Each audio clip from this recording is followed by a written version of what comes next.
Welcome back. Large swarms of locusts have been seen in parts of the country, and farmers have been asked to report such sightings. Videos on social media show the insects invading areas in the Northern and Eastern Cape. But is this something to be concerned about? Janine Baileyveld from Agri-SA joins us for some insights. Janine, thank you very much for your time this afternoon. So far, we've been told there's no threat to food security yet.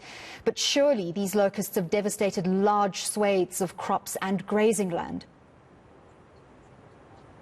Yes, so we have seen the locusts in different areas in the Northern, Western and Eastern Cape, and the mostly affected is drought areas by this stage, but they're moving in an eastern direction, more to the Free State in northwest direction. So this will have an impact if we see the increase of numbers of locusts. So pesticides are not the answer to deal with these locusts, because we need to mitigate damage to the environment and to other helpful insects like bees. So how do we ultimately stop these swarms of locusts? So the Department of Agriculture has done a lot of research regarding the pesticides that's used on the locusts, and they have transformed the type of pesticides that's used that's more environmental friendly. Currently, we are using a pesticide to mitigate the locusts, and it has a great effect currently on the numbers of locusts decreasing. But this is a group effort from the farmers and the department side in working together and mitigating this locust. Do we know at this stage what caused this insurgence of locusts into South Africa? Or is it something that we see annually?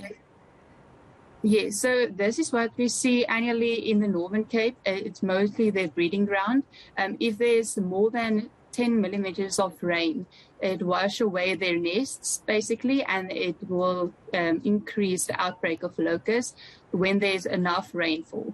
But in the past 8 to 9 years, we have seen a large drought in the Northern Cape, and that's why we haven't seen these types of mass swarms recently. Do we have the necessary resources, especially in far-flung areas like the Karoo, to track and trap them, especially if they're found across more than 3 provinces at the moment? Yes, so the department has an action plan, and they have done a lot of training to farmers, foremen and general workers to make sure they are equipped with the right kind of information, how to mitigate it, and they are also provided the needed resources to handle these locusts. So good rainfall, although great for crops in areas that have experienced severe drought, has created perfect conditions for these locusts to thrive and multiply. What happens if we get more rain over the next couple of weeks? So this will create a second to third generation of new locusts breaking out. It will be a continuous cycle until the winter month. If we don't see any less rain, I can point it like that. And then if there's less rain, we won't see new outbreaks, but this will be a cycle until the winter. A locust has a time cycle of 78 days before it will then die again, and then a new generation will be created by then.